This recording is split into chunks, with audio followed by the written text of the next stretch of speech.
Hello. Hi, we're the Beths, and we are from Auckland, New Zealand.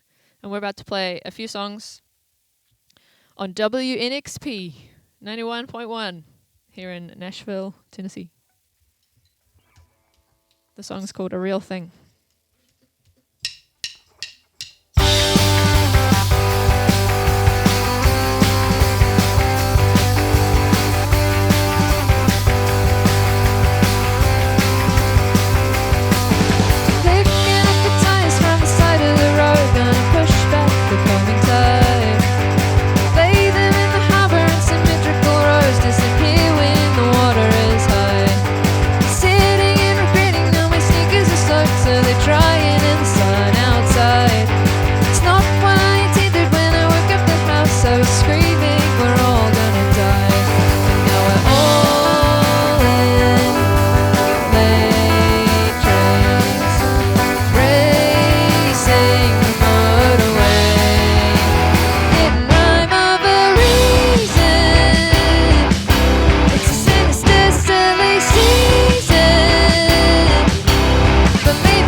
Thanks so much for your lovely applause. Here, please don't applaud. It's great to be here, and we're playing another song now, and it is called Acrid, and it's from an album we released in 2020, which was the best year for releasing albums that has ever been.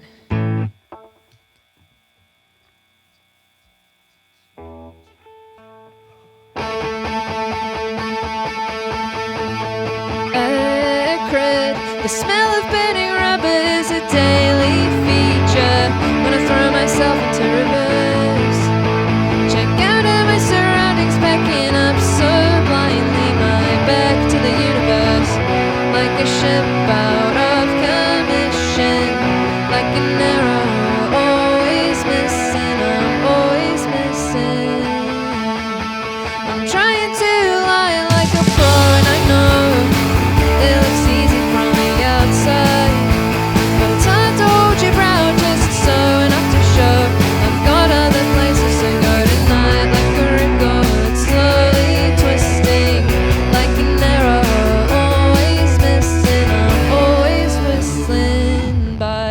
but it's you.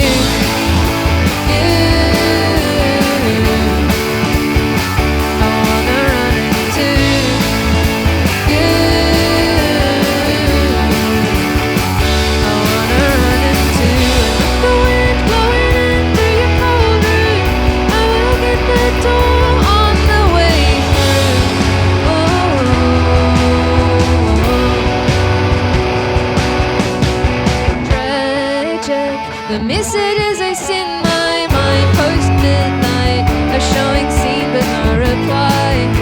So I mash the keys a million times for a million years, and maybe by chance I'll say it right. Closing in on your middle distance, filling quivers with ammunition, but I'm always missing you.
Thank you. We are still the Beths from Auckland, New Zealand, joining you on the radio or the internet. And we will play one final song from our hit album, Jump Rope Gazers, released in 2020. Did I introduce the song already? Said we would play one more. But you don't know which one yet. It's called Dying to Believe.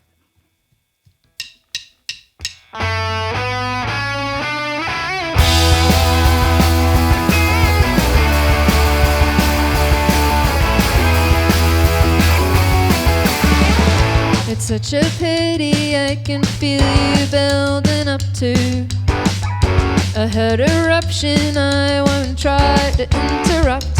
You are high and mighty and unlikely till it listens. These days I'm struggling to stand my own reflection. It always looks backwards from the way that I imagine.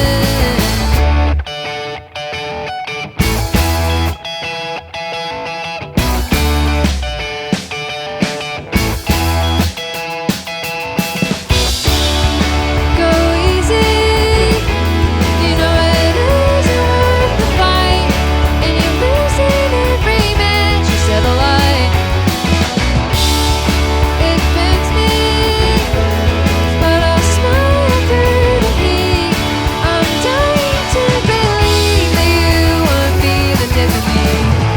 Sorry for the way that I can't hold conversations. They're such a fragile thing to try support the weight of. It's not that I don't think that my point of view is valid. It's just that I can't stand the sound of my own patterns. They always look backwards from the way that I imagine.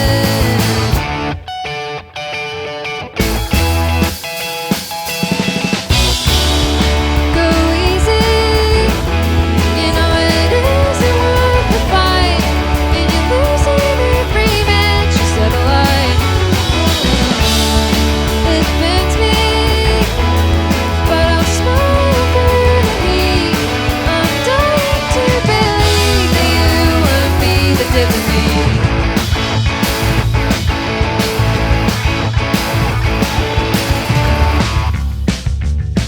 I didn't plan what I was going to say here, but thanks for watching, and I hope that everyone at home is having a real nice day.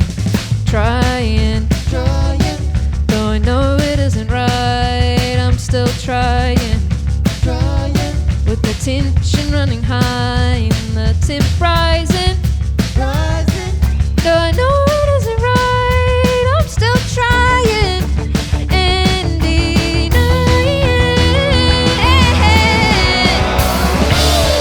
There was a weight that you were weighing down on me 6 months ago, so I could hardly breathe. Now I'm lighter, finally, yeah. Go easy, you know it isn't worth the fight, and you're losing every match you set alight. It bends me, but I'll smile through the heat. I'm dying to believe you won't be the death of me.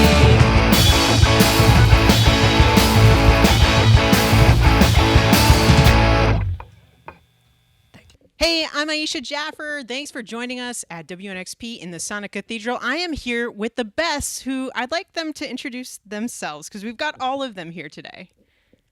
Hey, I'm Ben, and I play the bass. Hey, I'm Tristan. I play the drums. Hi, I'm Liz, and I play the guitar. And I'm John, and I also play the guitar. And you all sing as well.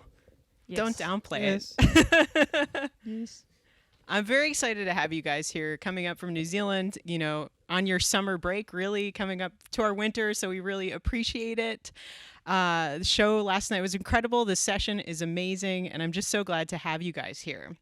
And you guys have had like a lot of stops and starts and pauses and delays. Just, it's not uncommon, but I feel like every time I've talked to you, Liz, that, you know, it's been a stop start. How have you guys dealt with that uncertainty, and how do you feel now that you're finally here? Wow, big question. It's been weird, but like I guess it's been weird for like every musician in like a different way.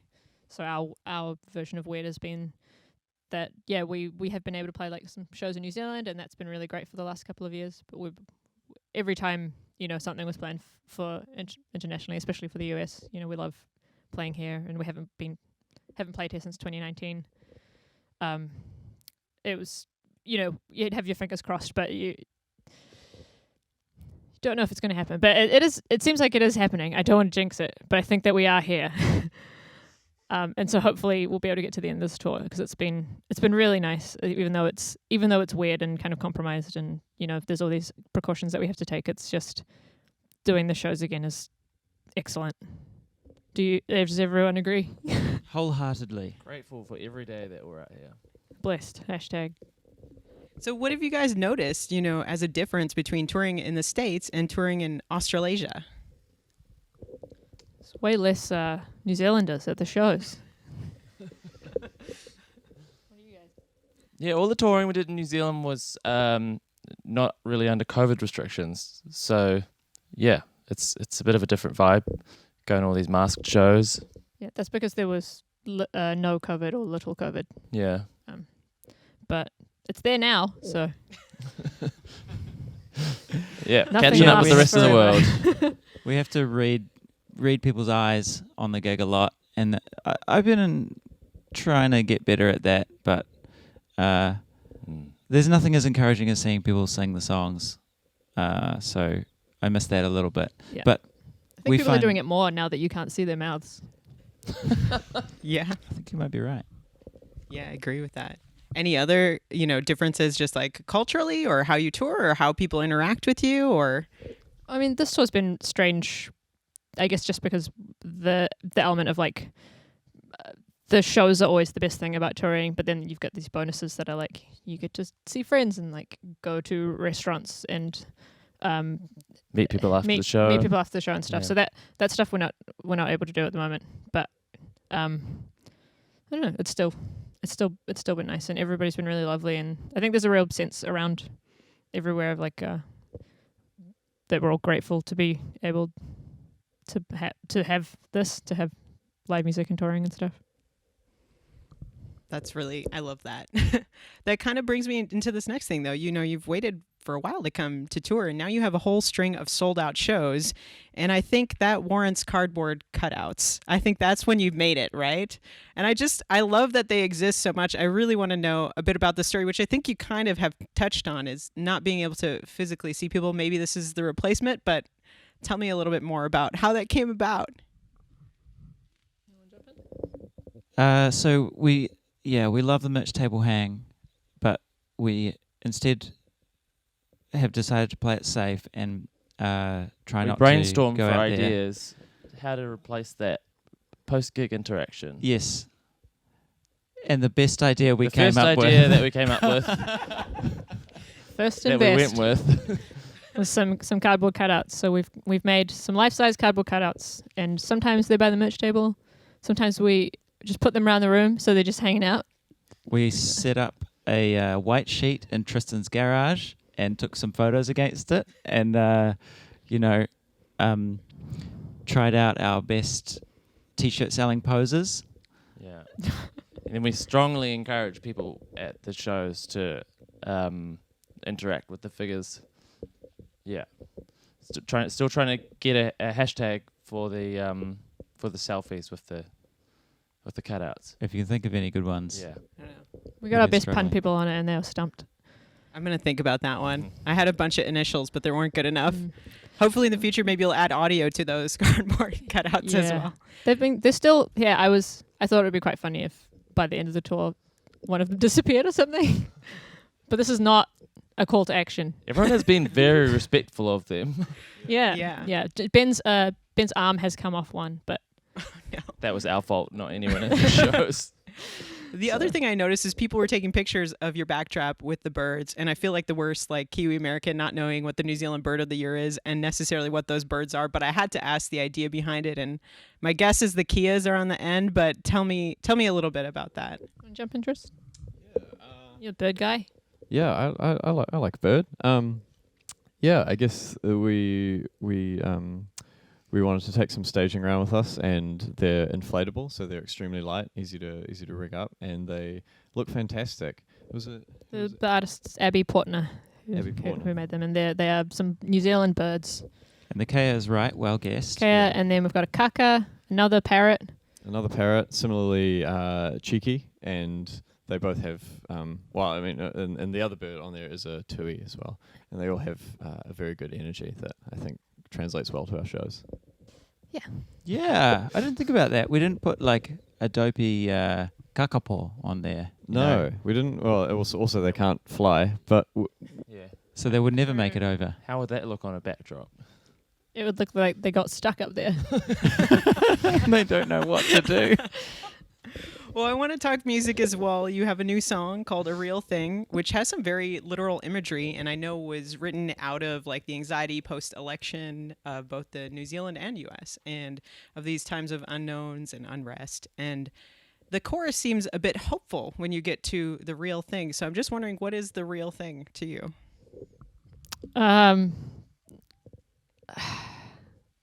What is the real thing? I don't know. That's the thing. It's vague. It's all very vague, isn't it?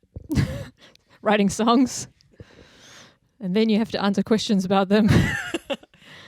Yeah, I don't know. There was a lot of what was working through was just like especially climate dread in this particular song, and so I don't know if it's been the same here, but there's been, you know, since 2020, not a lot's happened. So it would be nice if something did from the top. I guess when actions follow words, that's a real thing. Yeah, right on. Yeah, particularly with New Zealand, there's been just kind of big promises, but even nothing's really come through since then, which is a bit disappointing. No follow through, so it's kind of a call out and hoping for the real thing. Yeah, that's right. I'm here. I'm calling you out. Change the world. Together with the Beths. Change the world. You know, Yeah. I don't know why I'm looking at this. I know what I want to ask you. I want to ask, because you have new music out, if I'm even able to ask, or if it's a secret that there's a new album coming. There's a new album coming, but it is a secret. So don't tell anyone. Won't tell anyone. We're working on some stuff.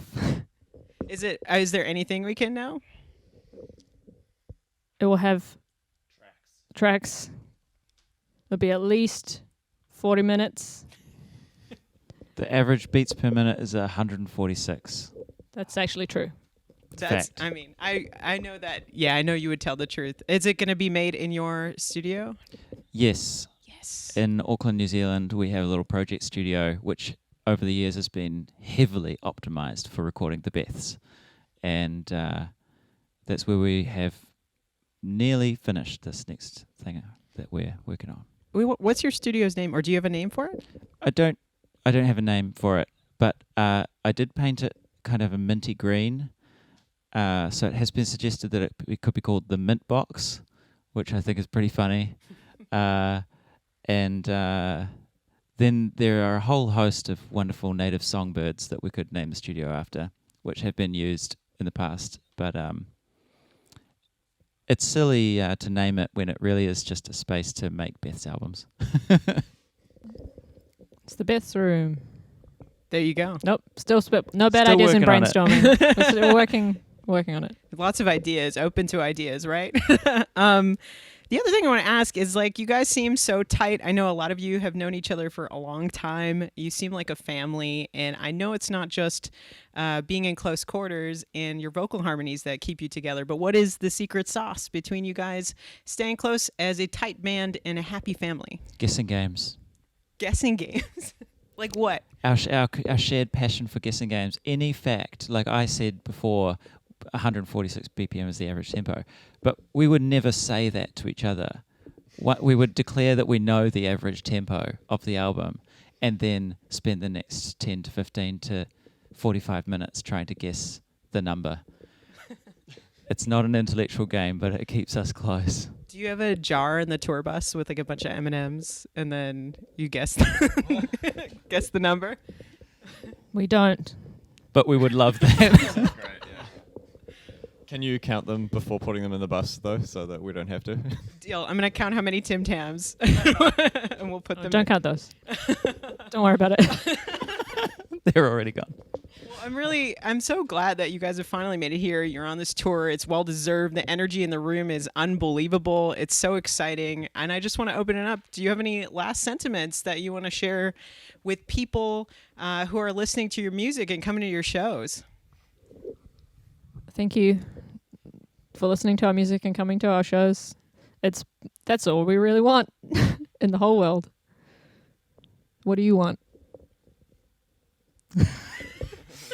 More microphones.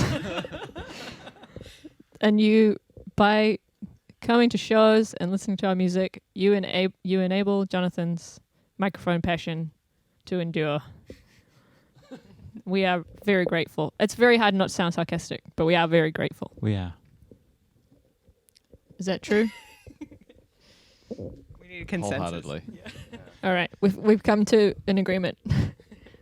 Well, thank you guys so much for spending time with us here at WNXP and in Nashville. It was a great show and a great session. We hope to see you very soon. Thanks again. Thanks, Ayisha. Thank you. Thanks.